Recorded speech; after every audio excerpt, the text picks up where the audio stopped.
John was raised in the mainstream polygamist church, right? I guess there's probably half a dozen or so. Moms were pretty much single moms. Occasionally, the dad would come over, and I didn't even realize I had a dad until I was probably 10 or 11, maybe. They have to go to work, and they have to provide for their own children. They go to work and they provide for their own children? So Right. all of them? Is that like... All of them that I knew except for the favorite.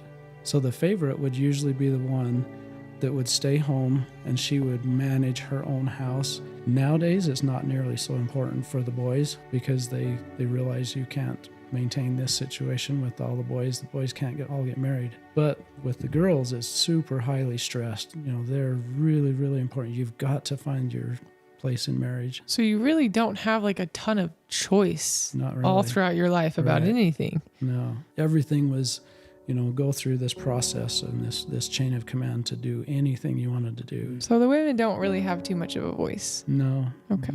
Wait, so when you already have a wife, you're still going to dances? Oh yeah, that's like, that's the normal thing. What? And so you've got girls, 12, 13, 14, 15-year-old girls, and they're being asked to dance by these guys that are married, that are 40, 50, 60 years old. Hey everybody, and welcome to episode 39 of the Clarity Podcast. I'm your host Claire, and this week's guest was John Tucker. John was raised in a polygamist group, and he goes and tells his story about what that was like, and we really dive into the depths of what a polygamous lifestyle is, and we really see some of the pain and heartache that goes on in polygamous groups. So I'm really excited to talk about that. And then we're going to talk about how he woke up to that and then woke up again to the LDS church. It just gets better and better, guys. Here on the Clarity Podcast, tune in. You're not going to want to miss this episode. All this and more on this week's episode of the Clarity Podcast. Everyone has a journey they're walking. And along that road, we are met with potholes, road bumps, rain, storms, and sometimes just fog. But through it all, we're really just looking for one thing: clarity. Clarity so we can walk with confidence in that next step. There's one source I run to for that clarity. In the darkest of nights, Jesus offers me light that shines through even the thickest storms. Welcome to the Clarity Podcast, where we find clarity through the one who saves us all.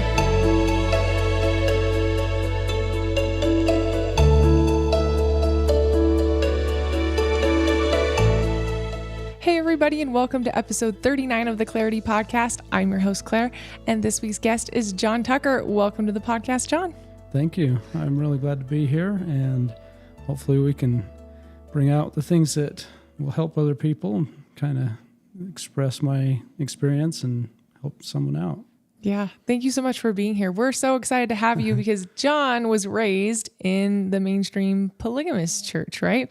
I guess there's probably half a dozen or so, and the one I was born into was the Kingston group, and they're based in Salt Lake, and so that's where I come from. Cool. All right. So before we get into that, go ahead and introduce yourself. Tell us how old you are and where you're from. Okay, so I'm John Tucker. I'm 57 years old now, and I'm born in Salt Lake. Most of my life was in the Woods Cross area, and spent a little bit of time down in Huntington working in a coal mine, a little bit of time out on the farm in Nevada, a lot of farming experience, a lot of construction, manufacturing experience. So that's kind of where I started out and where I'm at. Okay. All right, cool. Let's go ahead and go back to your childhood. Tell us a little bit about the part that religion played. And I know it's unique because you were raised in polygamy. So tell us a little bit about what that was like for you. Right. Yeah. So growing up, then everything was just the way it was. Is Jesus was a part of our life, our teaching. We had church every week. We had home evenings on occasion. After I was about 7 or 8 years old, I moved out to my uncle's farm and helped him. And I was the youngest of my mom's kids. And so the older ones didn't live out there as much. And when I was growing up, then my mom didn't want me to get, tangled up in things, get sidetracked or anything. And so she kind of sent me out there, and I helped on the farm. And so when we was out there with my uncle, then it was a pretty common thing to have, home evenings and reading the Bible, scripture study. He would read to us quite a bit and tell us what everything meant. And some of the things made sense, some things didn't, but we learned a lot about the Bible. We learned a lot about the Book of Mormon. And I remember before we went out on the farm, I was probably 5 or 6 years old. The first experience I had with any kind of like guidance from the Savior. And it was really an interesting thing. I'm pretty sure I was in kindergarten, because I remember we used to play down in our basement, and we had an old house. It was really old, and the basement was made of, the walls was rock, big pieces of rock that was kind of cemented together to make the walls. And we would play down there, and it was kind of dark and dingy, just one little tiny bed, 2-foot high window or whatever. And we'd play down there, and I remember the one time down there playing, take my coat off and throw it on the couch and having a fun old time. We get through, my mom calls us up for supper, and I run upstairs, and I'm looking, and I'm like, oh yeah, I got my coat. And I'm looking around, and I can't see my coat. And I knew I threw it on the couch, and I'm looking around behind, and it's too dark to see, and I can't see it. So I'm like, 5-year-old kid. Oh well. So I run upstairs, and we didn't have a lot of money. And my mom is like, where's your coat? I'm like, I can't find it. Just a kid. She's like, well, you need to go find that, because you got to go to school, and I can't buy you a new coat, and you need that. And so I went down, and I looked all over, and I knew I had thrown it on the back of the couch, but I'm looking in there, and I'm looking behind the couch, and, this one little light bulb hanging in the middle of the room doesn't light it up much. And I'm looking in there, and I don't see anything, So I come upstairs, and I tell her, I can't find it. And she says, well, you need to go in the bathroom and kneel down and say a prayer and ask Heavenly Father to help you find it. And that was just kind of the way she was. She was always that type of person. And so I'm like, oh, yeah, that'll help. Okay. So I run in the bathroom, I kneel down, and I just, simple prayer, Heavenly Father, I can't find my coat. I need this coat, and help me find it. And as I'm talking, I get this picture in my mind of myself looking behind the couch and seeing a little spot that was slightly darker than the rest of what's behind the couch. And I just like, oh, that's what, that was it. So I jump up, and I'm kind of excited. I jump up, and I run down the stairs and drag the couch out of the way. Sure enough, there it is, sitting right there. And it was just like, oh yeah, okay, this is how Heavenly Father helps us.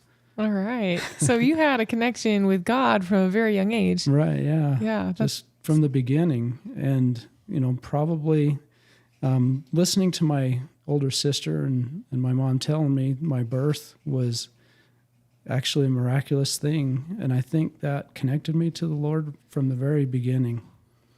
And, being in the polygamy situation, why we didn't use hospitals, we was really against pretty much all the medical and all this established stuff. And so I was, born at home, and it was a really difficult birth. And my mom, she had a really, really hard time. I was turned backwards, and so I couldn't come out. And my dad was there helping. One or two of the sister wives was there helping her. And they told me how it took, after he finally got me turned and was able to deliver me, and my mom was just so hammered, so wore out, she was about to die. She was just pass out tired, basically. And they said it took 20 minutes or so to get me breathing after being born. And it was like my dad would not give up. He was determined this is not going to end in a death, and he just wouldn't give up, and he wouldn't give up, and he kept working with me. And this experience of how he saved my life, basically, actually was very key, instrumental years later, as I'm about 40, 45 years old, and I'm waking up to the situation I'm in there.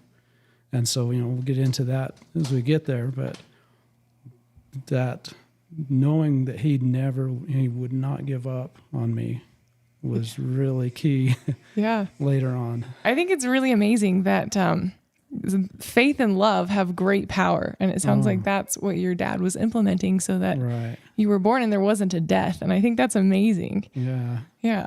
So tell us a little bit about the polygamy dynamic. What did you understand about polygamy when you were growing up and being raised in this? Well, as a kid, that was just the way it is. There was just, moms were pretty much single moms.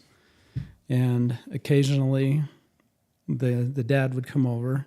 And I didn't even realize I had a dad until I was probably 10 or 11, maybe. Really? I don't know. Maybe I didn't even think about it because he wasn't around much. My dad never hardly was around. If he did come around, he would probably come in late at night after we had already eaten supper and I was probably in bed.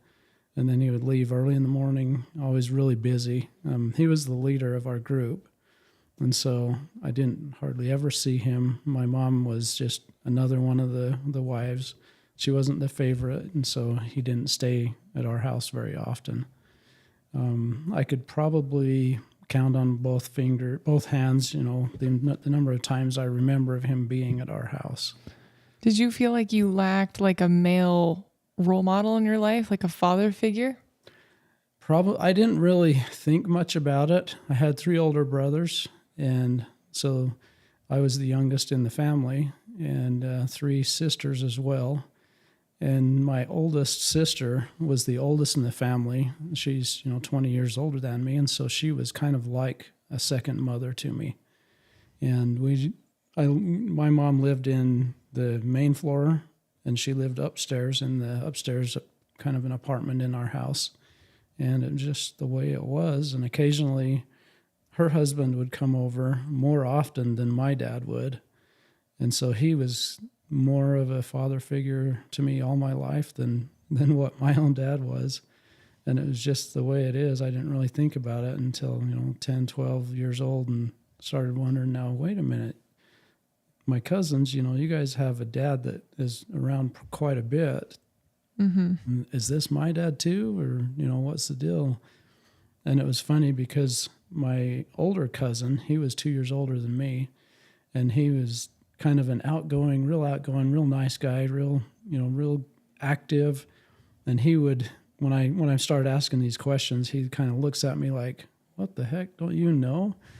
and I'm like, what are you talking about? And he's like, well, Artel is your dad. And I was like, no way. He's the leader. He can't be my dad.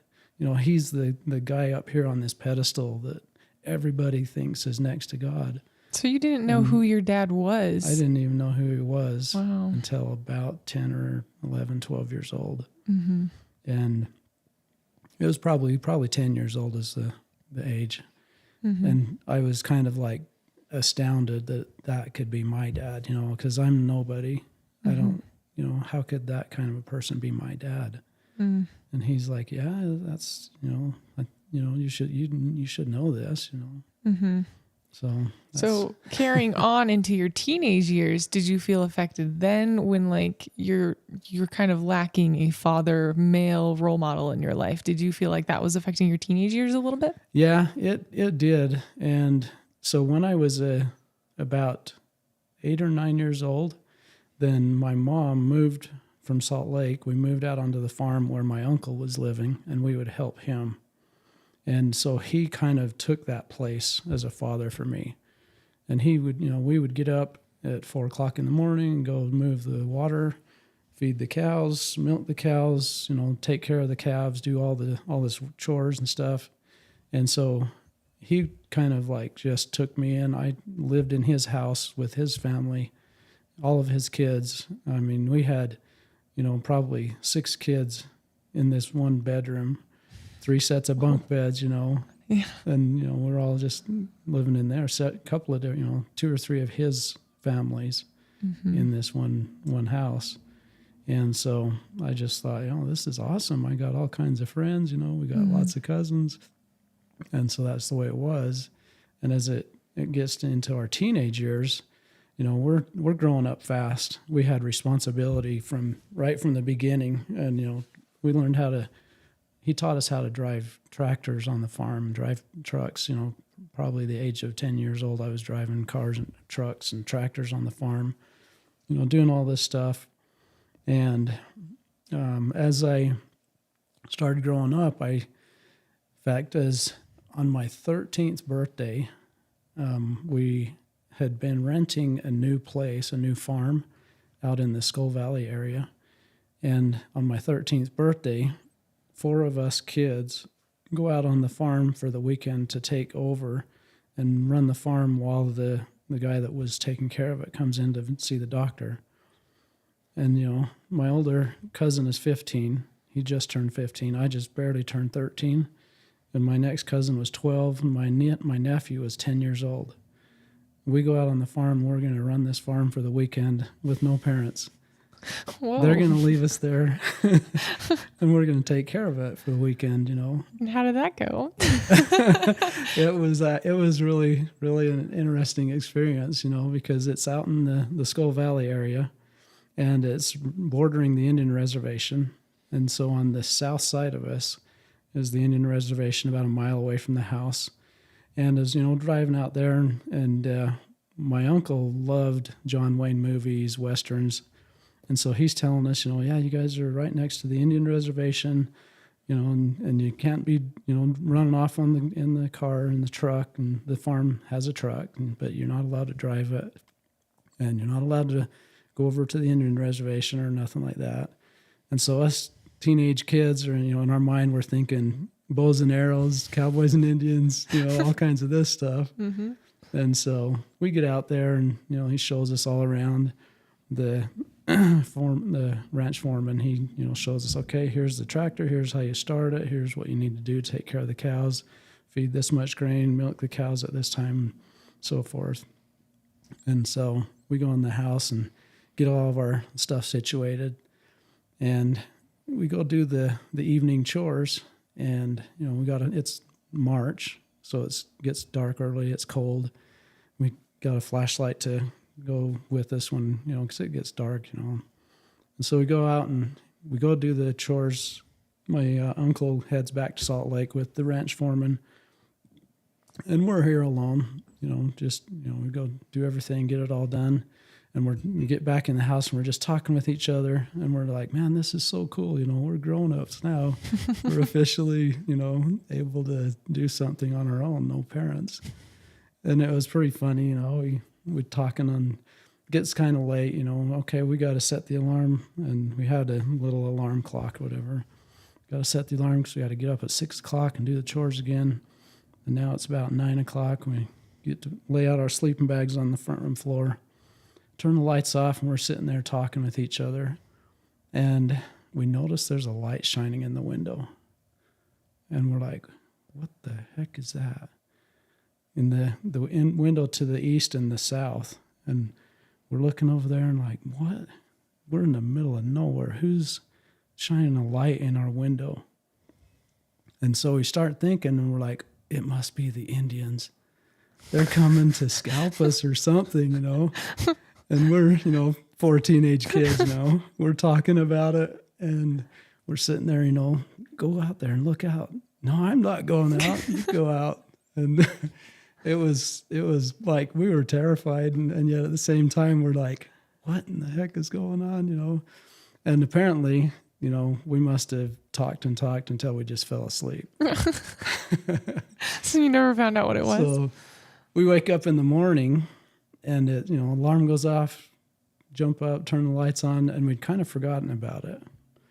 And so we get up to do the chores and, run over and pick up the flashlight off the table, go out to do the chores, and we try to turn the flashlight on, and the battery's dead. And we're sitting there like, wait a minute here, why is the battery? It wasn't dead. Oh, someone forgot to turn the light off when we finished last night and set it down facing the window. And that was the light you saw? And that was the light we saw. And there's fun times, there's hard times, Yeah. but that was just life for us. That's awesome. Okay. So when you were a teenager, what was your understanding of polygamy? And did you grow up like thinking, I'm going to be a polygamist someday? Like, what was kind of the teaching at the time? Yeah, so it was just the way life was. We were taught that Section 132 was from Joseph Smith and from the Lord, and that's how it was. And I remember when I was probably 16 or so, as we were doing our family scripture study, we was reading through and we read the entire Bible, the Old and New Testament, and we got into the Book of Mormon, and we read through that, and then we get to the Doctrine and Covenants, and we read through all that. And when we got to Section 132, then my uncle was he was with us reading and studying, and he says, this section is the most important thing that you guys need to study and learn, and he reads the first few verses, the lead up is in Section 131, where it says that if you don't enter into this order of the priesthood, meaning the new and everlasting covenant of marriage, then you can't attain the highest degree in the celestial kingdom. And so he reads that, and I'm like, okay, this is important. And I knew in my mind, like something stood out there, and it's like, you need to learn this, and you need to see, what it is. And kind of in the back of my mind, I'm kind of trying to weigh this, like, okay, it says not to commit adultery in the Ten Commandments. And we had just got through that, a few months before. And so then now we've got this situation with multiple wives, and I'm like, how do I reconcile this? Is multiple wives adultery? Or if you do it the right way, is it okay? And I was like, it's just something spoke to me like, you need to look at this and you need to pay attention. You need to learn this. And so I'm like, okay. And so we start reading through it, and I'm looking for where it says that you have to have multiple wives. Like, I need to find the exact verse that says this. And we get all the way through it, and I'm like, I don't see it. And I'm like, wait a minute. And so I'm in my own personal study, I go back and I'm starting to read, and I'm looking at the first verse, and I'm like, okay, any contracts and covenants have to be done under this power, this sealing power type situation. And I'm like, okay, I can kind of see that that's what they're intending it to mean, but does that really say that you have to have more than one wife? And I'm looking, and I get to the very end, and it mentions how if you have one wife by this, and then you want another wife, then it has to be sealed by this, and the first wife has to agree. And I'm like, that doesn't really sound like it's mandatory, And my uncle was like, this is the way it is, and this is how you have to do it to get the highest degree. And I'm just like, I don't know, that doesn't really sound like it, But I'm, 15-year-old kid. I don't, he's 40, 50. Actually, my uncle was probably close to 60, and he, had, 5 or 6 wives. And so I'm like, okay, I'm just going to have to accept his opinion of this, and so I just kind of accepted, okay, that's the way it is. That's the way it's going to be. So I guess that's what I'm going to do. So did you see this affecting your mom at all in like maybe even your later teenage years? Because that's when you kind of start to become more aware of the people around you. Did you see this affecting your mom at all? My mom actually kind of hid the effects a lot really well. She was really kind. She was really loyal, and she was just more generous and more forgiving than anything I could ever imagine. And so she hid the loneliness quite a bit. And she talked about it a little bit with my oldest sister, but she didn't really talk to us younger kids about it. And I think that's a lot the way that most of the wives and the women that I had associated with did. And yet at the same time, there would be times like you'd come into church, you'd be sitting in church, and you would watch the people walk in. And I like to watch and see people. And I would see some of my older sisters. One of my older sisters kind of rebelled, and she was like, I'm not going to do this. And she kind of ran away from home and left. But the other one was the kind of person that was just like determined to do the right thing. And so she accepted it. But I would see people come into the meetings, and as they're way over here on the other side of the room, I'd watch them come in, and they just had this look on their face of like such a burden, like carrying a huge heavy load, so weighed down. And then as soon as they would make eye contact, they would kind of put this mask on like, oh, hi, how are you doing? Everything's good. And so I noticed that a few times, and I'm like, there's something really hard, something in their life is just really hard, and it's hard to watch that. But I didn't really register at the time, I guess. I didn't really put the two and two together that this is the thing that was hard on them until much later. Yeah, I can imagine. I can imagine the weight of what that can do to a woman. Yeah. It just sounds horrible. I can hardly imagine what that would be like, and then just having to cover it and bear it basically alone and by yourself. Right. And that's the way it is, because the women are basically single moms. They have to go to work, and they have to provide for their own children. And it's funny because they go to work and they provide for their own children. So like all of them, is that like? All of them that I knew except for the favorite. So the favorite would usually be the one that would stay home, and she would manage her own house. And sometimes then that she might tend the kids of the other wives.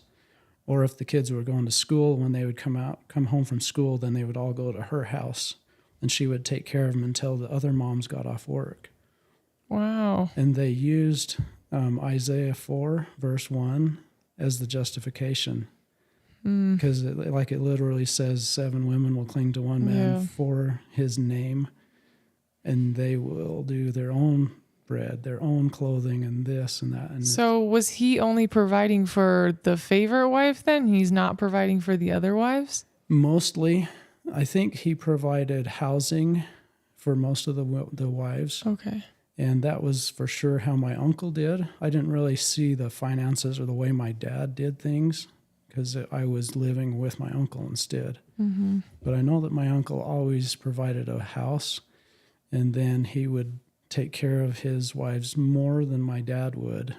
But they also would use like food stamps and welfare and things like that. And so they would make a fake birth certificate and put some random guy's name on as the dad. Whoa. And that cost my mom over $100,000. She had to pay it back. Whoa. When they finally figured out and caught on to this. And so your dad doesn't do anything when things like that happen?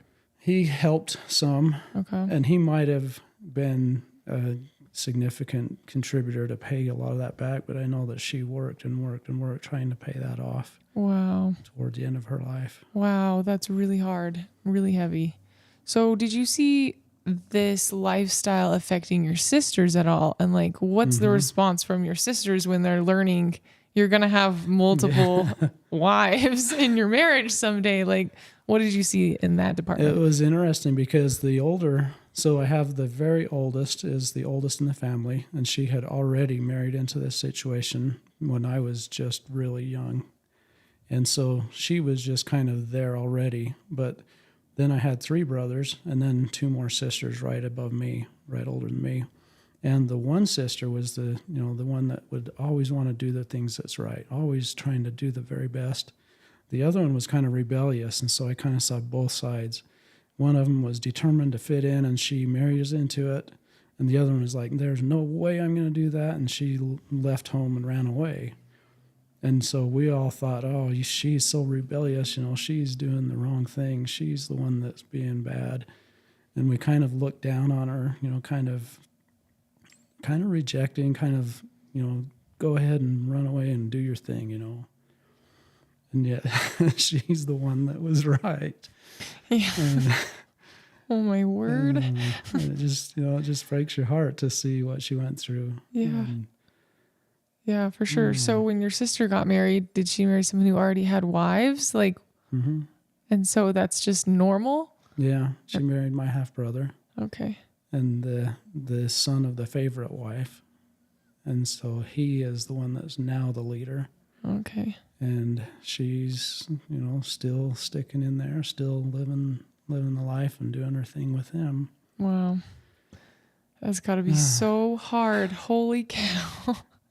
Okay. All right. So let's move on to kind of like your young adult years and kind of tell us the timeline of, when you kind of came out of the Right. polygamist church, but kind of what was happening in your young adult years. And like in the LDS church, we serve missions at age 18. So Right. like, what do you guys do and what's kind of your culture? Yeah, so we work basically. That's what it was. Okay. But we lived on a ranch, the ranch out in the Skull Valley area. We ended up moving one of the families out there, and we lived there and lived there until I graduated high school, or till most of the way through my senior year. And it was a time, and it was kind of a mix of like, this is the funnest time ever, and yet this is the hardest time ever. Because I was living with my uncle's family, and I had no other brothers and sisters with me, but his family became my family. And it was kind of like I was like just became part of his family, adopted or whatever, And so I kind of felt really at ease, really comfortable there, but I could tell that I was slightly different as well, because I wasn't his son, but he wanted to treat me just like his son, and so he did really good at that, and he really took care of me like that. But I knew there was a little bit of a difference there, and so it was kind of like sometimes I was just like, man, I wish I had a dad of my own, and yet sometimes I was like, man, this is so fun. And we'd ride motorcycles, we'd ride horses, we pushed cows, we did all the farming stuff. If we got our work done, we'd go jump in the pond and go swimming, So in summertime, you just swimming almost every day and having fun and dirt biking out in the desert and things like that. And yet it was like, always have a job, always have work, always got to do the chores, always, this and that. And I was away from my mom. And so there was that kind of homesickness, loneliness, miss my mom a lot. And we would see, every couple of weeks I'd go into Salt Lake, and she lived in Salt Lake. So I'd see her, but we didn't really have, like boys camp or anything like that. Just work and play. Yeah, for sure. Okay. So at what point, like how old were you when you met your wife? So when I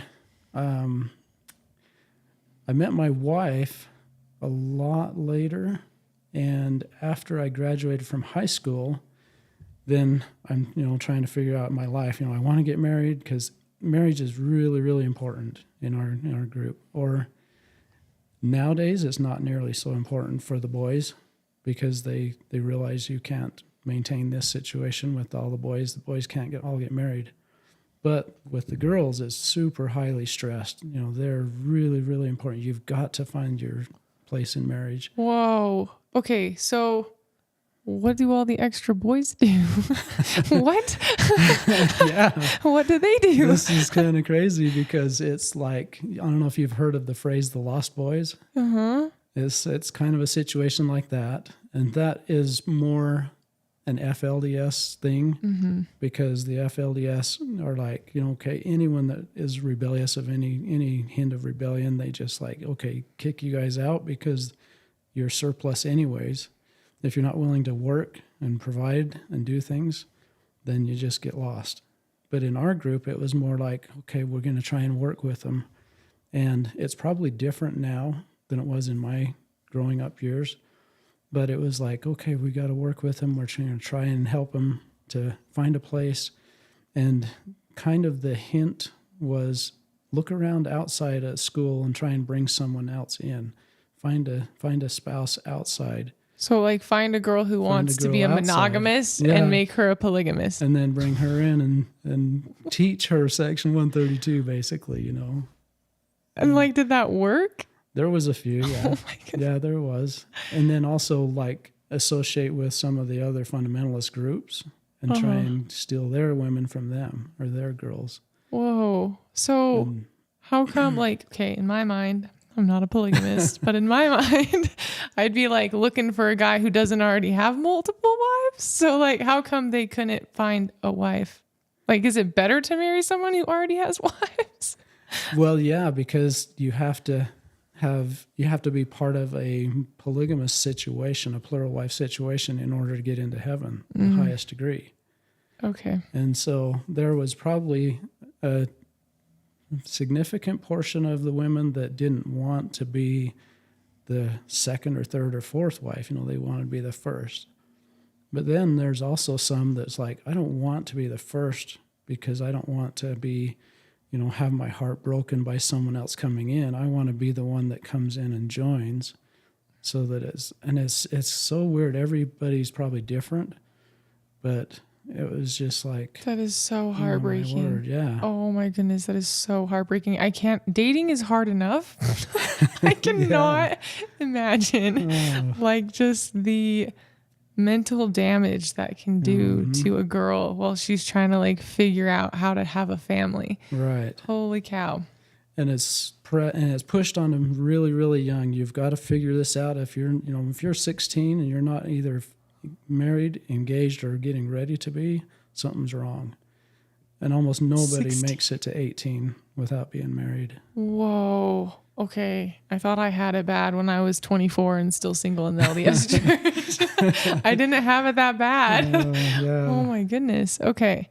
So were you one of the men that was like getting married okay. So what was that dynamic for you and what was that like? For me, it was really hard because we grow up being taught you've got to get married, you've got to have multiple wives in order to get to the highest thing. And so I remember halfway through high school, like, okay, I'm going to start looking, I'm going to try and find someone to get married and, we go to the dances, and they always have dances so that the people can interact.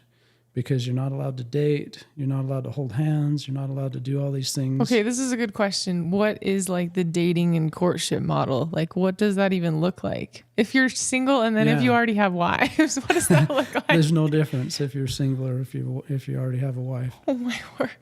Okay, so what does it look like? So basically, you go to the dances and you dance with everybody. For the men, you're supposed to dance every single dance. You're supposed to ask everybody that you see sitting down so that all the girls have an opportunity to dance. You can't let any girl go without let them go without a dance opportunity. So you got to keep them on the floor dancing. And so it's basically, just go and dance. And if you have, an idea, okay, this person is a special person, or I want to, marry someone like this, or if somebody catches your eye, basically, then you're supposed to pray and you're supposed to ask the Lord, who should I marry? And is this person someone you want me to marry? Supposed to basically get direction from the Lord, and he will guide us and he will teach us. And so then, okay, if I have... Wait, so are you supposed to get inspiration just like, because you're at a dance? Like right then and there? No. So you're supposed to pray and strive and even fast. Okay. So that you can have a dream or you can have some kind of profound inspiration. So before you like get to know a person. Whoa. Okay. Right. I mean, you talk a little bit during the dance. Sure. But that's not really getting to know people. That's not everybody's even putting on their best face and their best, putting their best foot forward. Okay. And so then... Okay, so you dance with a bunch of girls and then you go and you pray about it and then try and see the right one in a dream or a vision. Right. Okay. So then what? So then if you have direction, which is typically a dream about somebody, then you go and talk to your mom and dad and tell them your direction and say, okay, this is what I've had and I feel like I want to talk to the girl. And so then if your mom and dad feel good about it, or if they have their own direction about it, then they say, okay, let's go talk to the leader of the group, and we'll talk to him and see if that fits in with his plan. Because remember, he's the one man on the earth that has the sealing power. Whoa. Because the LDS church went astray. So it's not even like a choice that you're making with God. It's like... Yeah, you have to go to the leader. Going through this chain of hierarchy. Of the church to get married. Yeah. Whoa. Okay, so then what if he says no? If he says no, then you just like, okay. So why would he say no? Like, are there reasons? If he has a plan for someone else, or if he wants it to go a different way. Whoa, okay. All right. So then what happens if he says yes? In the time when I was growing up, it was most often that he would say, okay, you can be one of her choices, so you can go talk to her. Okay. And so essentially each girl would have a half a dozen guys go ask for her hand in marriage. Just And like then- that? Like they just, Yeah, when she gets to be around 14, 15, 16 years old, then that's when it would probably start happening and everybody would start coming to her. Okay. so is there any like dating, like getting to know the girl or anything? Not really. And she has to make a decision? So there was, Whoa. as I was going through, there was probably 2 or 3 times when we actually went on a date. Okay. After going through, talking to my parents, my dad was the leader, so kind of like I could do that step all in one step. Mm-hmm. But talking to the parents, the leader, and then he gives the okay, yeah, you can go talk to her and her mom. And I would go talk to him, and then like, okay, let's go to Chuckarama for a little date and have dinner, or wherever, fast food or whatever.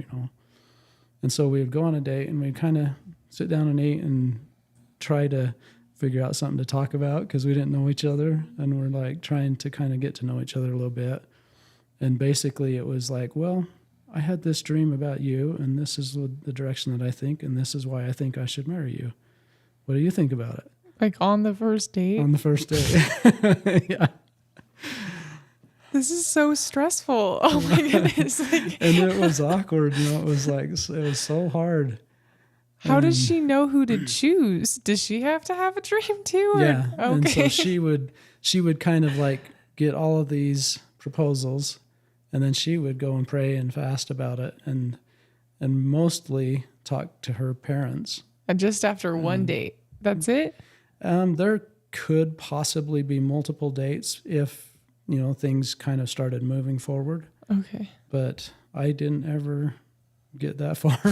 Is there any like philosophy of like falling in love with the person? I don't know if that's an odd question. It's actually talked about. So Okay. the idea was that you do what the Lord tells you, and then love will happen after. Okay. And so when you make the right choice, then the love will just automatically come. And you'll come after you get married, and you'll love each other because you're going to do the right thing, and you're going to take care of each other, and you're determined to follow the Lord's instructions. Okay. And Okay. All right. This is very interesting dynamic. Very different than, even mainstream LDS. Even though mainstream LDS is like, we don't practice polygamy, but like, Right. Yeah. Joseph Smith was a polygamist. It's very interesting to hear the different dynamics. Mhm. Okay. So how was this affecting you? So you never got that far. So I went through this process. I counted it up one time, slightly, I don't know, if a few years before I ended up getting married. And I had gone through this process over 30 times. 30 times. Yeah. And pretty much the way it would happen every time is within about 2 weeks after I talked to somebody, they would get married to someone else. And sometimes they would invite me to the wedding, and sometimes they didn't even say anything about it. They didn't even tell me ahead of time.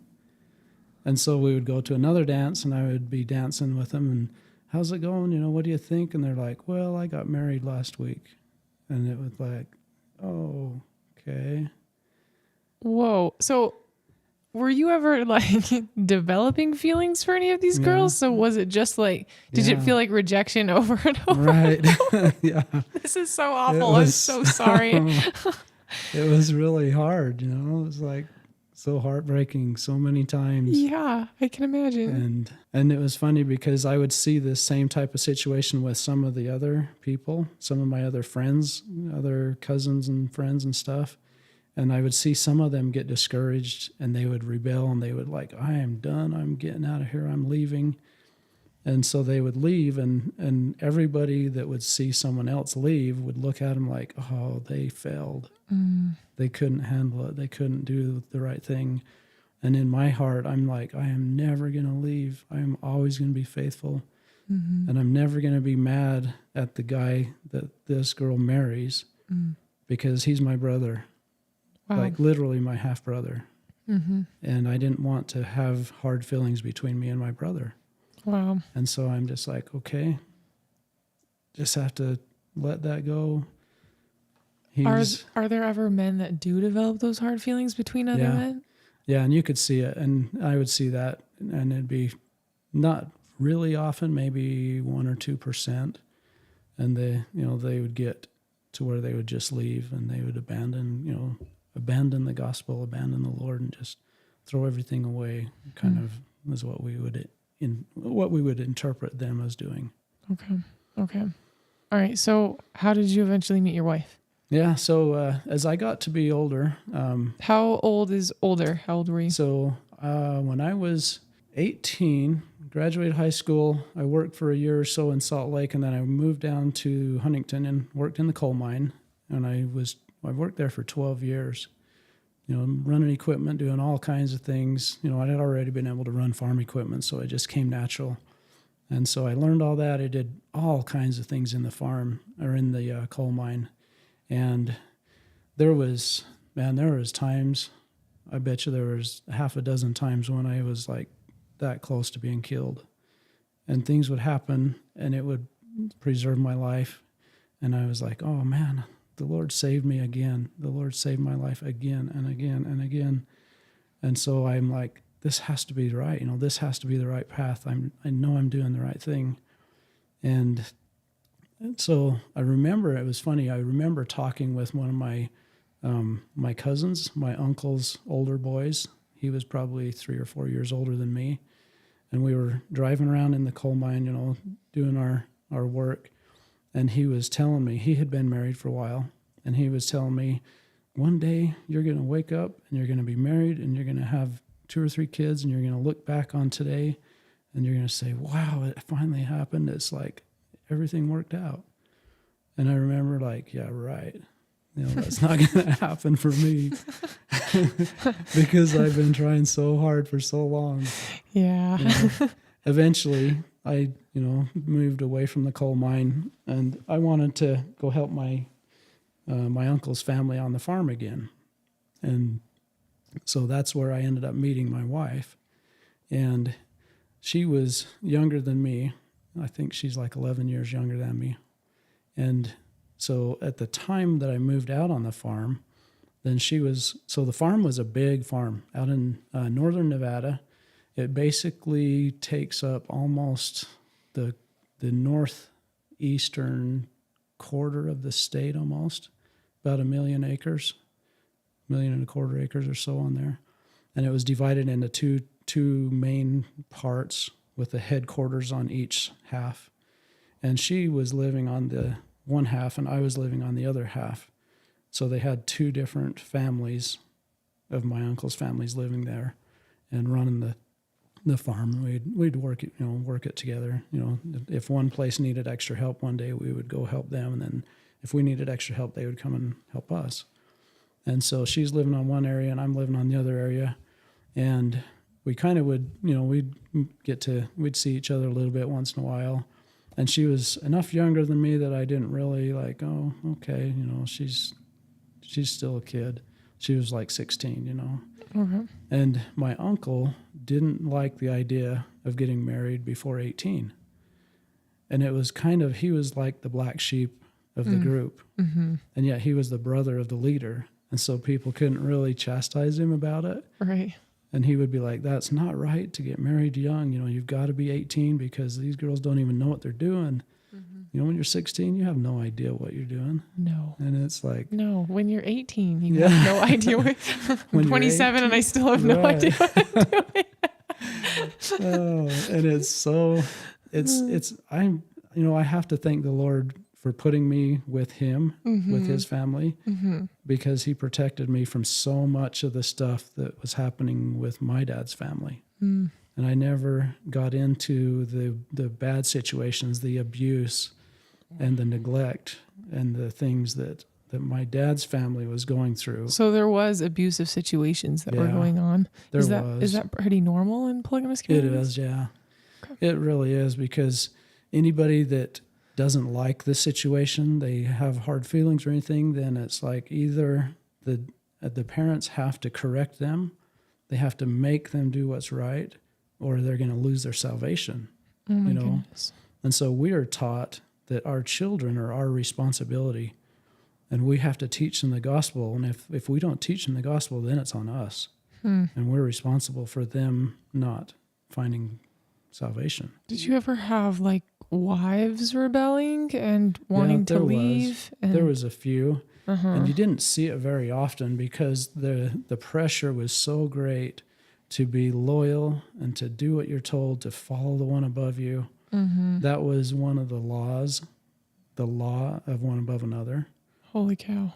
And later on, as I started looking at this law in Scripture, in fact, this is probably a good time to tell this little experience. So this happened after I had been married, but I was visiting with one of my uncle's kids, and he had rebelled and left the group, and he got married to someone that was an LDS person, and we was at his house for a birthday, you know, and one of his other brothers was there. Well, several of them was there, but the oldest brother in that mom's family was talking, and they were kind of talking about this law of one above another, you know.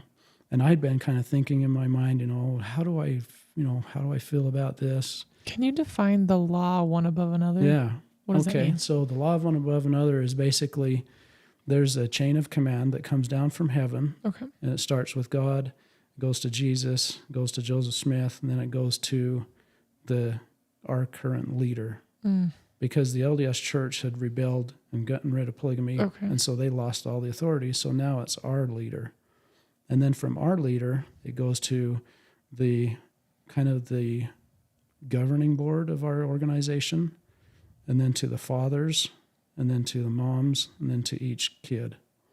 And so the person that's above you is your mom and dad, your boss at work, and then the leader of the organization. And if you wanted to do something, you had to kind of follow this chain of command. You know, if I wanted to move to a different job, I would have to talk to my parents and the person I'm working for and the leader and say, okay, I would rather be over here in this work. And then they would decide, is that okay or not?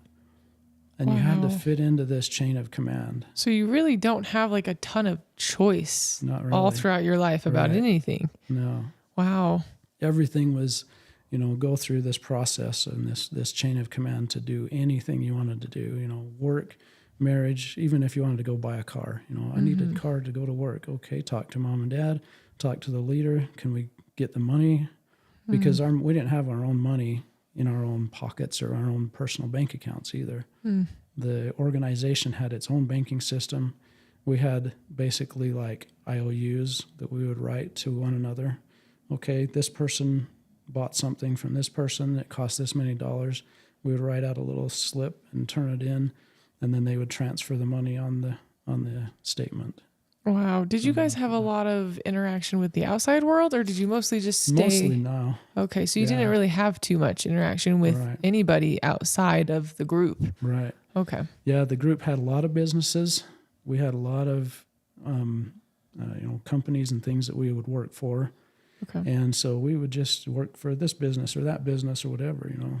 And that was basically how we did it. So did the jobs service people on the outside of the group? Yeah. So then you did have some interaction just through work with people on the outside? Some people, yeah. And did you ever like did people know you were polygamous? Like what was that dynamic? And did you ever talk to anybody that was like, you know, I don't know, open about polygamy or anything? We tried to keep it as quiet as possible. Yeah, it was really, you got to be secret. You can't tell anybody your business. You can't talk about it. You can't do anything like this. And we would go to, you know, like going to school, we was always those kids on the farm that smelled like cows and the polygamous kids. Wait, did you guys go to public school? Or? Yeah. So you went to public school while you were in this polygamous group? Mm-hmm. Whoa. And it was just a secret? Like other kids didn't know? They kind of figured it out. Oh, okay. Because we was different, and we would bring our own lunches, and we would have different kind of food. You know, we'd had homemade bread a lot of the time, stuff like that. Okay. And okay. Oh, So much to learn about this lifestyle. yeah. I'm so curious about it all. Yeah, and just ask whatever questions because to me, it's just like, this is just the way life is. So I don't know what's Oh. weird. I don't know what's normal. Okay. All right. So you met your wife. She's about 11 years younger than you. So she's 16. So you're what, 27 at the time? So by the time we kind of started to meet and get together, then she was 18. Oh, okay. And so I was 29. Okay. And, so I had a few dreams, and it was kind of interesting because this situation was different than any of my other direction situations. Mm-hmm. And most of the time I would kind of, oh, she's a cute girl, or she's someone that I might be interested in. But this one, I was kind of given a dream like, this person over here that you don't think very much of, she deserves a chance too. Mm. And I was, oh, yeah, she does. And I kind of like in the back of my mind, I'm looking at what I had gone through and how many times I had been rejected. And I could see that she probably didn't even have many opportunities. And so it just kind of made my heart go out to her, Mm. And so I kind of would see her, get to know her, and she was so kind. She had the biggest heart. Like, she was just so kind and generous to people. And so then I thought, you know what? I'm going to talk to her. And so I kind of go through this process, talk to my mom and dad, talk to her dad, the leader. Okay, wait. And you're 29 at this point. Yeah. And you're still going to, holy cow. Okay. I know. Yeah. I'm like almost 30 years old. Hey, mom, dad, can I get married to them? Okay. So when a man already has wives, does he still go through the same process? Yeah. What? Yeah. Okay. Interesting. Yep. And that's just normal. And it's just the way it is. Yeah. Okay. So when he goes to get another wife, does he have to go through his first wife or wives first? Yeah. The first wife, see in section 132, it says the first wife has to agree or accept all the rest of Is the it wives. just the first wife, or does the first and the second wife have to then Most of does the it go time through? it's all of them. If they all will agree. So are they all what if one is no? If one Does says he no, do it then anyway? they're kind of like, okay, you just don't get a voice. We're just going to kind of ignore you. No. Set you to the side a little bit. Oh my goodness. Yeah. This is so horrible. And so the wives know that. And so then they're like, So then they're just like, well, yeah, okay, go for it. okay. I don't really have any control or say anyway, so I'm just going to pretend that everything's good. And So the women don't really have too much of a voice. no. Okay. Mm-mm. Wow. So I go through the process Okay. and I talk to my wife, and as soon as I started talking to her, I could see her eyes just light up, and she was like, oh my gosh, you actually want me? Oh. And I was like, this is going to happen. I knew instantly, oh, she's going to say yes. And I was kind of like, I'm kind of afraid, now what? Excuse me.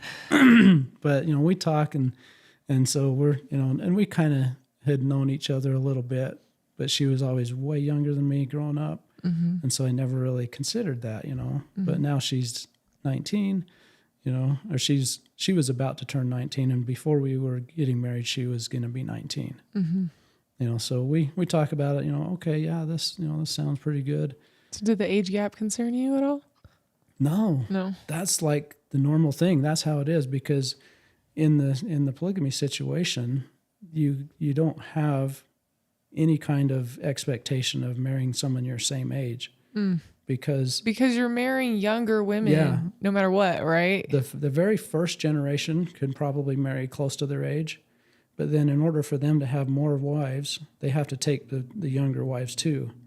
And so the second generation doesn't have anybody their age left by the time they're ready to get married, because the boys don't really get married until they're 25 or 30, unless they're the favorite wife's family. The leader's chosen family, because he typically will pick one family, the one that he's the most comfortable with. It's not always his first wife. No, in my dad's situation, it was his second. And it was probably because the first wife had trouble having children, and she could never have kids. And so then the second wife had lots of kids, and so that was probably okay. And she was really like outspoken, like she's going to take charge. She is the boss. She controlled him a lot. We talk about it. Me and my wife, now she's Right. my wife. We talk about it, and we're like, okay, how soon should we get married? And okay, how about 2 weeks from now?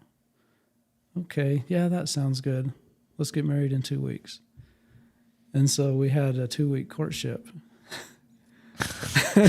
Wow. And most of that 2 weeks I was working down at the coal mine, So a 2-hour drive away. So I didn't really see her much. So you don't really know each other when you get Not married. really, not much, Whoa. But we're like, okay, we're gonna do what's right, and we're gonna make this work. We're gonna, we're gonna live the Lord's laws. Okay. Wow. Wow. That is so overwhelming. The dating structure. It's not even dating. No, not Holy really. cow. Okay. All right. So you get married, and then what? Like, Yeah, so we got married, and for the first, we went on a nice Caribbean cruise, and it was awesome. It was so fun. We went down to Texas, out in the Caribbean on a cruise, 7-day or 10-day. I think it was a 10-day cruise, and we kind of get to know each other a little bit, learn little bit about each other, and we come back, and I'm working at the coal mine, and I'm going to college, want to get an engineering degree, and my college is going to finish up in July of that same year. And at the same time, my older sister and her family are out on the farm and asking for help. They're like, man, we are so swamped with help. How about if you can see if you can come and help us? And I'm like, yeah, I'm tired of the coal mine. I've been in this situation for 12 years. I kind of want to get out. I can see there's not much of a future here, and I want to get out. And so I'm like, you know what? I want to do this. I want to go help them. And I actually did have a few dreams that kind of, showed me, this would be what the Lord wants too. And so I talked to my mom, I talked to the leader, and kind of just tell him, this is what I really think I need to do. And he kind of wants to, let's wait. Oh, I got, graduation coming up in July, so I'll wait till then. And so it was basically, I kind of like told him, this is how I'm going to do it. And I never really had done that before, but he could see that I was determined. And so he kind of like, okay, yeah, let's make this his idea so that I'm still under his control. And so, yeah, okay, we move out to the farm. And so we lived like 6 months in the coal mine, and then we moved out on the farm. And so we're, starting our family out there. We have a couple of kids. Pretty soon we have, 3 kids. And then our lease expires on the farm, and it's time to, move back into Salt Lake. And so we move into Salt Lake, and I'm, looking, what should I do for work? Try and find a place to live. We just moved in with my wife's mother in her basement for a month or two, and it was like super crowded. We've got 3 kids. The oldest is probably 4 or 5 years old, And finally, we find us a house to live in. We get a job working for one of my other brothers. So, we're growing. We're gung ho. Determined to be loyal, determined to do the right thing. And I see a few things like, oh, this person got thrown in jail for beating up his daughter because she didn't want to marry her uncle. And she ran away after being married. And I'm like, that doesn't seem very good. Whoa. Okay. So I'm going to pause you just for a second. So what was your relationship with Jesus Christ? Like, did you have an understanding of who God was? Sounds like you went to your parents and your leaders. Right. Did you ever go to God for questions? Kind of Not what was your much. relationship like? Yeah, so we were always told that we needed to get direction from the Lord. But at the same time, we're always told this direction has to go through this chain of command. So the Lord is like synonymous with your leader in this chain of command. Yeah. Okay. So he's at the top of the chain of command. And so anything that comes through him has to agree with everybody in this chain, or it's not from him. Okay. You know? And like, where does the Lord fit in that chain? And so Anyway. we didn't even really have a relationship with Jesus much. Right. You know, it's just like he's just one of the people in the chain. And we can pray and we can ask and he might give us guidance, but then we just go through the chain to do what we're told. Yeah.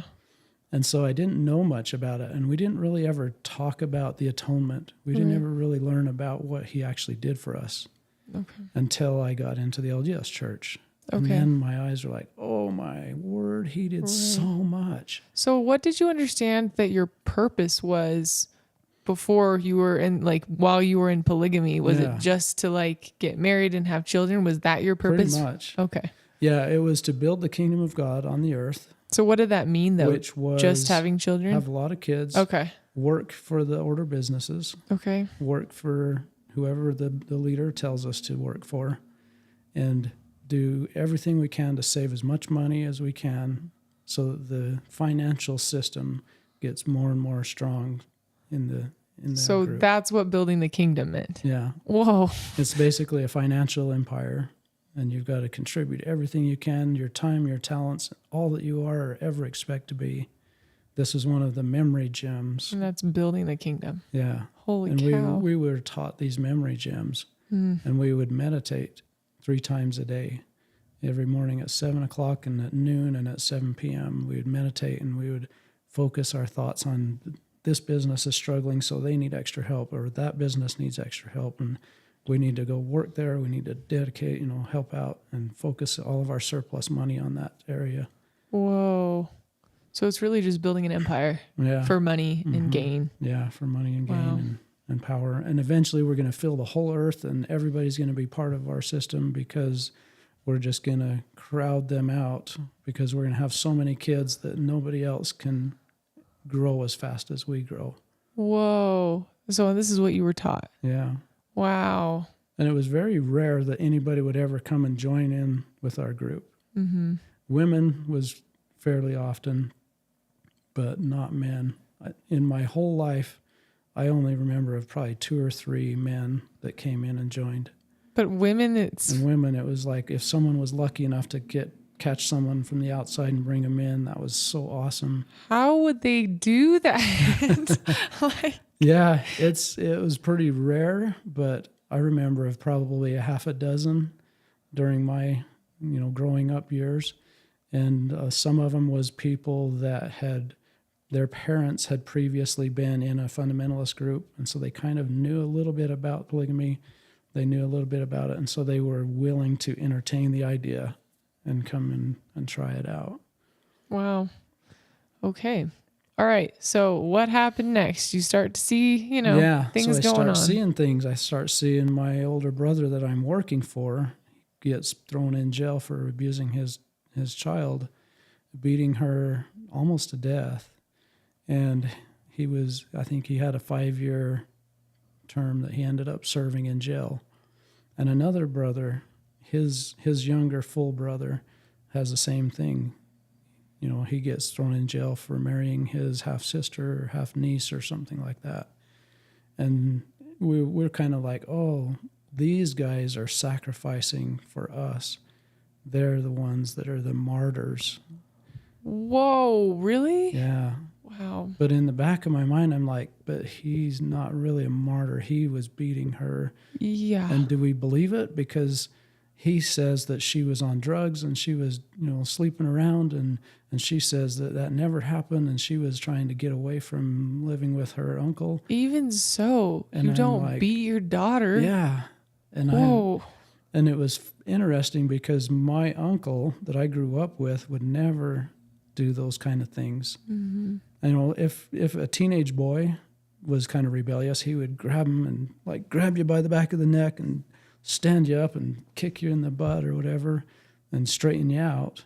But he was never mean, abusive. He would never punch you or hit you. And so it was just more like pretty strict discipline. Mm-hmm. But then I see these other things happening, and I'm like, what in the world? Why? How can this happen if we're the kingdom of God, if we're the chosen people?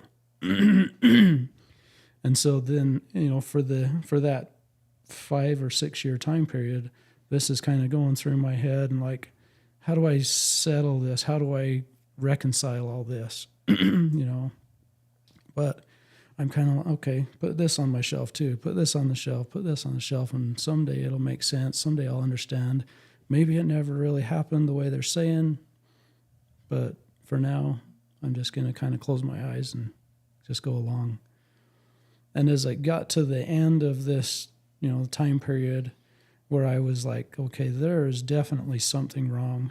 And this battle is going on in my heart and in my mind.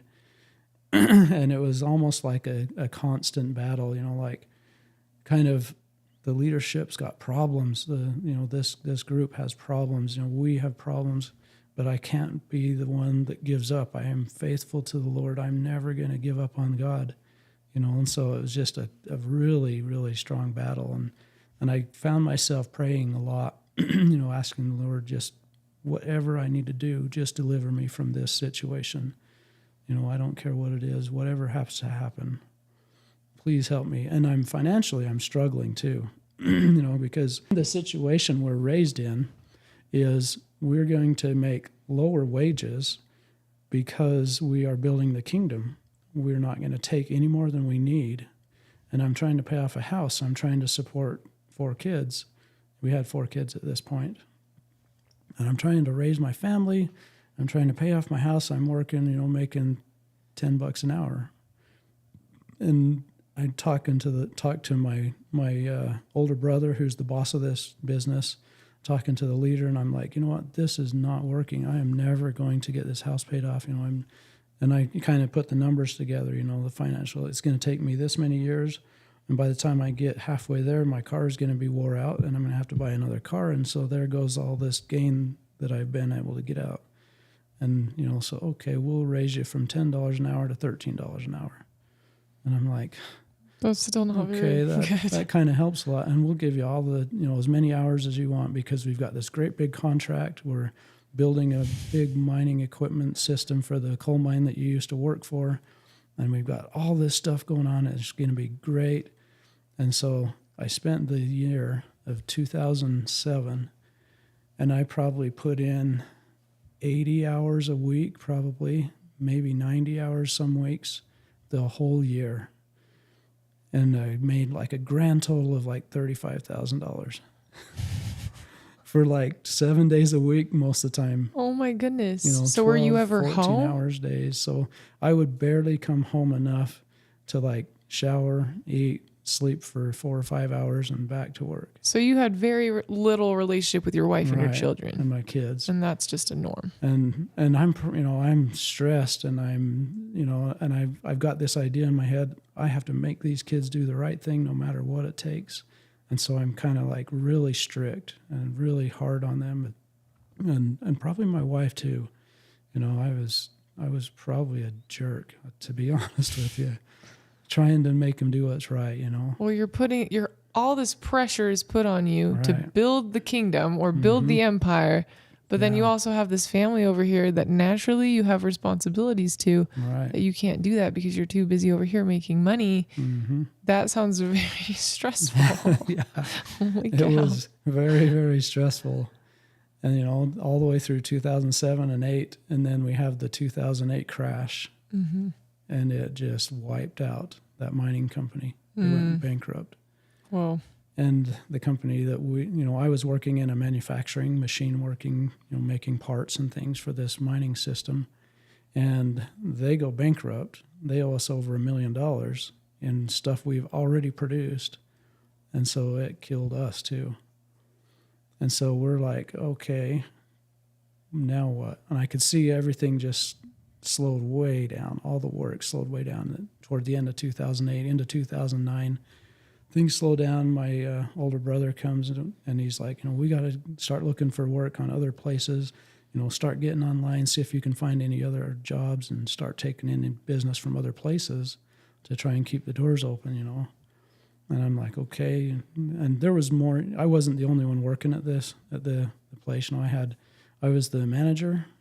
One of my other cousins started out being the manager, and then later, as I became proficient in running the systems and the equipment, he moved to a different business.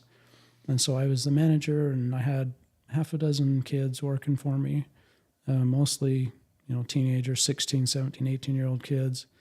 And they couldn't do a lot, so I was a lot of time, okay, here's how you do this and this and this, programming the equipment, teaching them, showing them. Sometimes they wouldn't come in for work. Sometimes I'm there by myself. Sometimes I'm running 3 machines alone, trying to keep everything running, But it's just like, this is building the kingdom. This is what I'm going to do. I'm loyal. I'm never going to give up. Were you ever thinking about finding another wife? Some of it, yeah. And it was interesting, too, because this idea of I need another wife was kind of in the back of my mind all the time. But I'm like, you know what? You're like, when do I have time for that? Yeah. When do I have time? And is this really a thing? Because I remember Section 132 doesn't actually say that it has to be this way. And do I like the way I'm watching all these other multiple wife situations go down? Mm-hmm. And I'm just like, you know what? If the Lord tells me, and by this time I'm kind of getting the situation where I can get an answer when I ask a question. I can kind of get a feeling, and I'm like, you know what, Lord, I don't even have time to go, to many of the dances. I don't have time to do all the stuff. Wait, so when you already have a wife, you're still going to dances? Oh yeah, that's like that's the normal thing. What? And so you've got girls, 12, 13, 14, 15-year-old girls, and they're being asked to dance by these guys that are married, that are 40, 50, 60 years old. In some situations, I heard of one situation where a guy was like 80 something, and he married someone that was 16, and he ends up dying a few years later, and she's got 4 or 5 kids, and so she just marries one of his sons, and becomes his wife now. Whoa. Okay. Wow. That gets so complicated so fast. Yeah. It never ends, Oh and the idea is that the girls have to be courteous, and they can't turn anybody down to dance. You have to dance with anyone that asks you. How does that create any safety for any of the women at all? I guess this whole situation, there's no safety for the women. Right, yeah. There's no limits. There's no safety. Wow. Okay, so how did you get out of this? This is your whole life, and the brainwashing is big. It's big. Very it's powerful. big. So what did you do? How did you get out of it? So the crash of this company, the bankruptcy, because by this time I had been, I'm in a bad financial situation. I don't know if I'll ever get out of debt. I want freedom. I want to be out of this. And so I've been praying to the Lord. I'm like, take me out of this situation, whatever it takes, whatever you have to do. And so when our company went bankrupt, one Friday afternoon, November 2009, my older brother comes down from, he has an office upstairs. He comes down, he's managing 3 or 4 businesses, And he comes down and he says, let's talk. Come up in the office, we'll visit for a minute. So I go up and we're talking, and things had slowed down enough to where I was like, I wonder if we're going to have to, if he's got a new project that he found, or if we're going to have to do something different. What are we going to do? Because it never came into my mind that I would be out of work.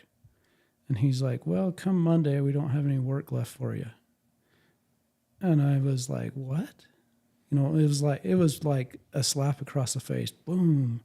Because we were always taught we will always have a job, we will always have food, we will always have a place to live. No matter what it takes, this will be always the way it'll be in our organization. And all of a sudden, I'm like, so what do I do, And he says, well, there's another business I'm running, and it's, 70 miles north of here up in Washakie. If you want, we could probably try and find a place for you there. And I'm like, wait a minute, I'm not going to drive 70 miles to go to work every day. There's just no way. I don't want to move my family that far away from the rest of the family. And I've just, got this house I'm trying to pay off. We had saved up a lot of money as kids growing up because we're always working. We probably put $90,000 down on this house when we bought it. And so we had it halfway paid off, a little over halfway paid off. We're trying to get it done. And I'm like, I really like this place. I don't want to move. And I'm like, you know what? I'm not going to take that offer right now. And by this time I'm kind of like, I'm going to decide. I'm not going to just do what this chain of command tells me anymore. And I've been praying for some way out of this situation. And I'm like, okay, I think the Lord is telling me he's working things out to where I can get out of this situation. So I'm like, you know what? I'm just going to think about this. I'm going to go home and try and think about this for a while. So I go home Friday night and I'm like, what do I do, And I realized, okay, unemployment is for when you get laid off. And I just got laid off. So I just got on and I filed all the paperwork for unemployment, and everything according to the system was like, okay, we'll have to take a week to verify that you don't find a job right away. If everything goes through, you'll be able to start getting unemployment insurance, starting in 2 weeks or whatever. And so I'm like, okay, at least I got enough to pay the bills. At least I'm not going to starve, And then I talking to people and the unemployment stuff, and they're like, oh, yeah, you can apply for food stamps. You can get this help and this help and this help. And I'm like, oh, I hate that. I don't like taking public help. I don't like taking food stamps. But I'm in a desperate situation here, and how am I going to survive? And so we just filed all the paperwork, got everything taken care of. Okay, at least I can sit down and take a breath, and I'm not going to go bankrupt. And so then 2009 is in the middle of that huge financial crash. Nobody's hiring. I'm like filling out job applications, 5 or 6 or 10 a week, sending in these things, and almost never even get a call back. And I think I have a pretty decent resume. I've always been working my whole life. I haven't moved around from job to job to job. I've probably had 4 jobs in my whole life, And so I'm thinking, okay, there's a chance I might be able to find something. And I go through the entire year, 2009 into 2010, and one interview here. Oh, yeah, well, you're a really good match, but if we can afford it, we'll call you back. And I never hear from him again. Another 3 or 4 months and get an interview, talk to someone. Yeah, we love you guys so much. You'd be a perfect fit, but we're just so tight right now. We can't really hire anybody. And I'm like, why are you advertising for a job opening, and yet you're not going to hire me, And I'm such a good fit, match. Mm-hmm. So 2010, the census comes along.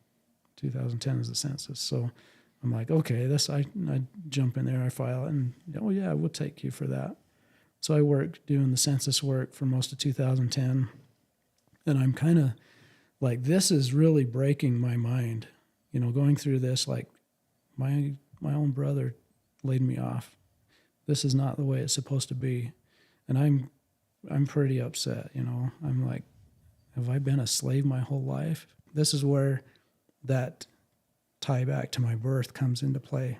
Okay, tell us about that. Because at this point, I am ready to throw everything away.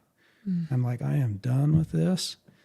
I was born to be a slave, and my dad brought me into this situation on purpose because he chose the favorite family.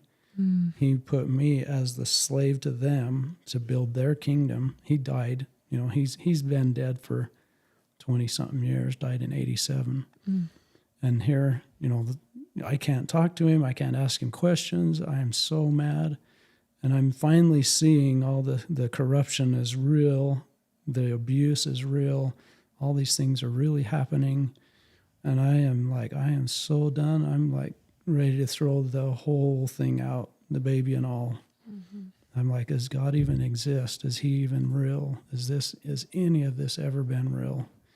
And the whole year of like 2009, 2010, going through all this financial struggle, a few odds and end jobs here and there, trying to survive on unemployment, making like $400 a week or whatever, trying to take care of a family and pay my house and all the food.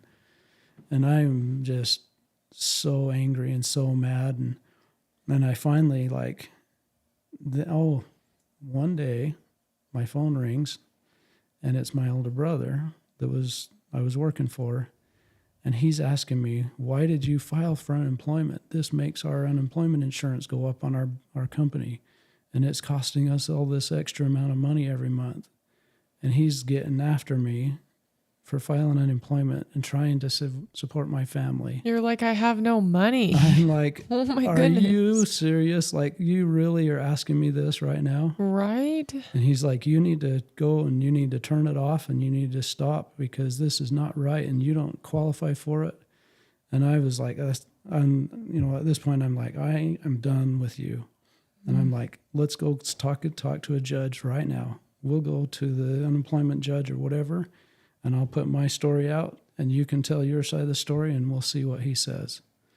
I'm like, I am not going to turn this off because I have to pay my bills.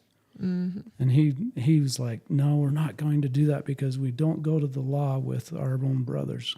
In this organization, we deal with our own problems in-house, and we never go to the law. We don't ever talk to police about each other. We don't use the Babylonian system of government and justice against our brothers. And I'm like, you are not my brother if you treat me this way. Yeah, no kidding. And I was really I was upset, and I'm like, I don't care. Because you have a family you're trying to provide for.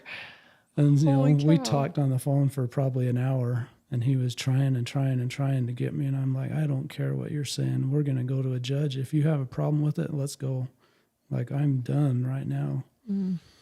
And so finally he hangs up and and this makes me so mad. I'm like, I am done with this situation. I'm so glad that I'm not working for you anymore. And, and so then I'm processing this in my head. My dad put me in this situation. He's ultimately responsible because he was the leader. He was the leader of the entire organization. He brought me into this world. And as I'm saying this, I'm like, I will never forgive him. I don't care what happens. If there's anything I can do when I stand before God, I'm going to say this man doesn't deserve to be in heaven. And it was funny because at that point, I'm reminded of my birth. I'm like, he saved my life. And then the adversary is like, yeah, he brought you here to be a slave. And I'm like, but it wasn't all bad. But I hate him. I'm never going to forgive him. This battle is going on in my head. And I'm just like, I will never forgive him. I don't care even if it causes me to go to hell, I'm never going to forgive him. And so I fought this battle for most of that year.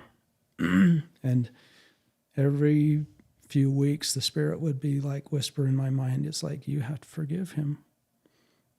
And I'm like, no, I'm not going to. And then a couple weeks later, you've got to forgive him. And eventually I got to see the way it was affecting me and my family. And I was really, really strict. I was really harsh with my family and my kids. And, my oldest is probably teenager. And so all of them are in school. And we had just had another baby in 2009. So we have a brand new little baby girl. And I was just so hurting and so angry and so mean. And I finally this is destroying my family. I could see this. And I just, finally I just surrendered. I'm like, okay, I'm not going to be this way. I just have to let go. I'm going to let go of this. I'm going to let go of my dad. I'm going to let go of everything. And I have to forgive. I have to forgive him. And, he did give me life. He refused to let me die. And if that hadn't have happened in my birth, I don't think I would have forgiven him, because it wouldn't have been, I owe him my life, you know. And finally, after like a year and a half of fighting this battle in my mind and stuff, I was like, okay, I'm done. I forgive him. And when it finally got to that point where it was a sincere, I forgive you, it was like this huge weight just lifted off my back. And I could, like, I opened my eyes and I'm looking around like, okay, this world isn't so bad. Things aren't so dark. Maybe I can survive this. And if I let it go, if I forgive him, then maybe there's a chance. And I'm like, okay, is God real? I think so. I'm still praying. And that was the one thing that I kept a hold of. I quit going to church. I quit doing anything with the organization, the religious stuff. I didn't do home evening with my kids. We didn't read the scriptures. We didn't do anything else. But in my personal prayer at night, I just would pray. And most of the time, it was probably this repetitious, Heavenly Father, please give me what I need. Thank you. Amen. But I just kept praying. And eventually it got to the point where I started like, okay, I think God is real. I think that the situation I was born in was a horrible situation. I'm not going to do that anymore. But I think there is something for us. And this is the point where the Lord brought us into the church. Okay. I think what you're illustrating here is the anger that is a part of these polygamous communities that are not talked about. It's not talked about, but you can see it in the faces and in the hearts of these people because they're hurting so bad and you can't talk about it. So what does it turn into? It turns into anger, and then it affects how they're treating their wives and their children and their families. And so I appreciate you sharing that, because it shows why this happens. The corruption totally infiltrates and affects us in our personal lives and our personal hearts. And so what courage and bravery you had to kind of step away after just a lifetime of the brainwashing. Yeah. And so I'm probably in my 40s. Yeah. 45. Yeah. You know? Yeah. Literally a lifetime of living in this very cult-like situation. Right. And you still had the courage to look for something different. Okay. So what happened next? How were you introduced to the LDS church? So this is the time when my wife had her stroke. As if it wasn't hard enough. So 2012 is when my wife, in October, and before this, 2011, I got a job finally. And that was something that the Lord arranged. Like, there was no doubt in my mind. I had been on unemployment for a whole year, a little over a year, struggling, and it was literally the very week that the unemployment runs out.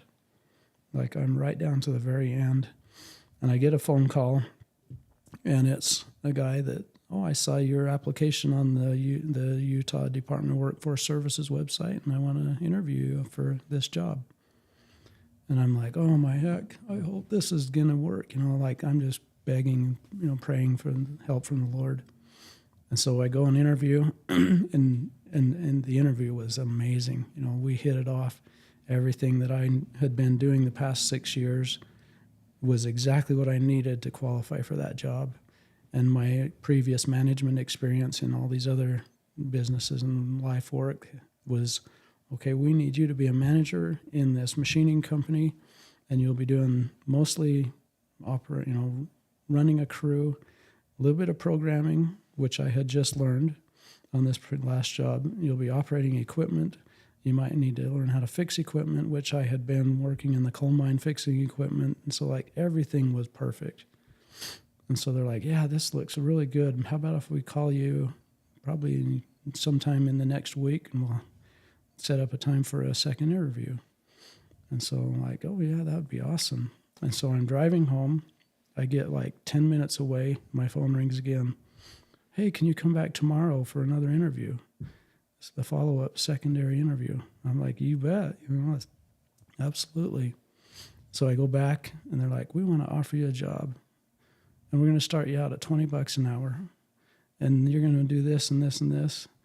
And I'm like, I am so excited, and I'm trying not to let it show too much, but like, are you willing to accept this? And I'm, in my mind, I'm like, boom, yes, no question whatsoever.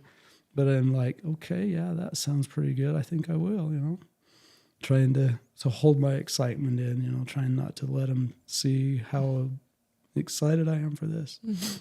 So I started out making almost twice as much as what I was making before. And at first I thought, wow, this is amazing. How can someone afford to pay this kind of money? Within the first 6 months, I get 3 raises, a 10% raise each time. And so now I'm making more than twice of what I was making within the first year, first 6 months to a year. And like, this is the best job ever. I'm working inside of a building that's air conditioned, 68 degrees year round.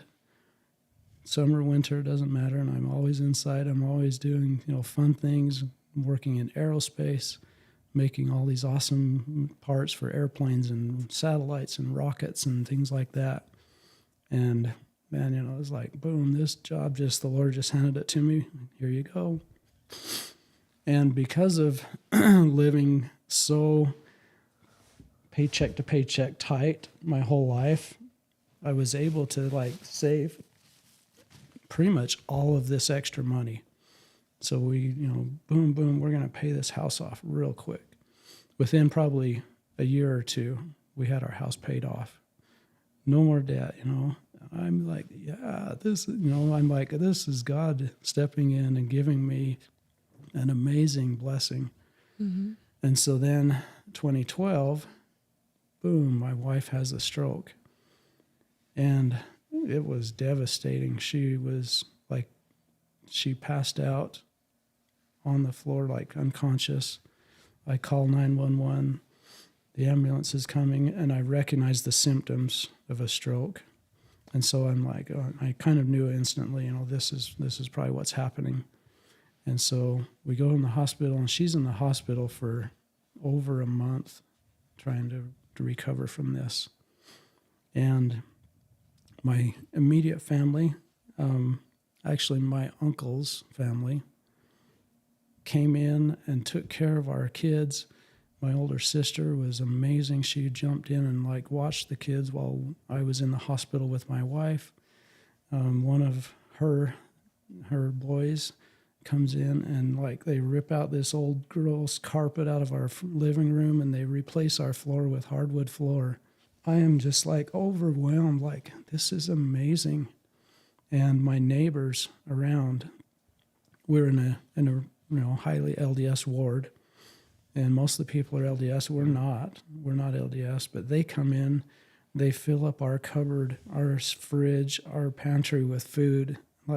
I come home from the hospital 3 or 4 days into this and expecting I've got to go get groceries because we're probably all starving to death and we're out of food. And everything was full. The fridge, you couldn't fit another thing in the fridge, and the pantry was full, and the cupboards were full. And I'm like, where did all this come from? Oh, your neighbor brought this, and the other neighbor brought that. And I'm like, wait a minute, they're LDS. What the heck? And they just came and helped us like you would not believe, Mm-hmm. And my older brother and the leader of the order didn't do anything. They didn't even come by. My older sister that was married into it, she came to the hospital once, and, because we have always been really close. And so we always had stayed in touch, and she came and, to the hospital with us and visited once or twice, but the leader never did. And I'm seeing this what in the heck, Because after all this time of being told you have to go to the leader for everything, yeah, and then he does absolutely nothing when you are in need. When I really needed it, yeah, he does nothing. But my LDS neighbors do all of this stuff. Mm-hmm. My uncle's family and her kids do all this stuff, and they help us so much. And they were some of the ones that had left the organization before I did. And I was just blown away, like, oh my word. And so this is really opening my eyes. I'm like, the LDS church is not what we thought it was. So what were your views of the LDS church being raised that it had just gone astray, or what were your views? Yeah, they had gone astray in, back in the day when they rejected polygamy. They had let the fullness of the gospel out of their hands or whatever, and they lost all the authority. They had just turned into another mainstream church. Just like because they didn't else. practice polygamy. Interesting. Yeah. And so they lose the priesthood, they lose the person that's the one guy on earth that has the sealing power. They've lost all of this stuff, and now it's our group that has it. Interesting. But yet our group is so horrible. Right. And they're not doing, taking care of the people. And so the missionaries start coming around. And I'm kind of like, okay, yeah, you can come and talk, because I feel obligated. They've helped us so much. And so they come, they talk to us, and at first it was the elders, and they would come in and they're teenage kids basically, and they're like playing with my younger kids, and like basically it's just a big party, And so I'm like, okay, they're not very spiritual. They have a little scripture to share, but they're all goofing off with the kids and playing more than their spiritual or teaching, And so I'm like, yeah, they're not very impressive. They're not very impressive. Oh, dang it. That's disappointing. They immediately start asking, well, do you guys want to get baptized? And I'm like, okay, you guys don't have authority. Why would I want to be baptized into your organization, Right. But I'm like, I'll think about it, I'm just kind of being nice to them. And then it changed to where we had sisters coming in, and they were different. Were they more spiritual? They were way more spiritual. Sorry, I shouldn't laugh at that, but yeah, it's kind of funny. I mean, women probably mature quicker. Yes, And probably. So they were way more spiritual, and they talked to us. And there was this one particular sister that she just connected with our family, with my wife, and, even myself quite a bit. And it was like, I need to kind of listen and pay attention here. And at one point they invited us to have Thanksgiving with them, with one of the ward members, And so we're like, yeah, that's good. It's October, coming up on November. It's almost time for Thanksgiving. How about if we go over to the previous bishop's house, and, the Saturday before Thanksgiving, we'll just have a little Thanksgiving dinner, because, we always have family Thanksgiving. We didn't want to interfere with that. And so we're like, oh, let's do it the week ahead. So we go over there, have potatoes and gravy and turkey and, stuffing, all this stuff. And it's really good. And we're sitting in the living room, eating. And the sisters are like, can we share a message with you? Yeah, sure. So they start sharing a message, and it might have been the first vision. It kind of seems like that's what they were sharing. They were telling about Joseph Smith and this and that. And it was pretty spiritual. It was a really good experience. And as we get to the the end of this little message they're sharing, my wife is just like, I love this church and I want to get baptized. And I'm like, you're like, wait, what? Like a deer in the headlights, like, and they're like, awesome, this is so cool. We're so happy for you. When should we do it? And I'm like, whoa, wait a minute here. Thanks so much, guys, for joining us on part 1 of this episode. If you thought part 1 was awesome, wait for part 2, because it's even better. So stay tuned for part 2 coming up soon on the Clarity Podcast.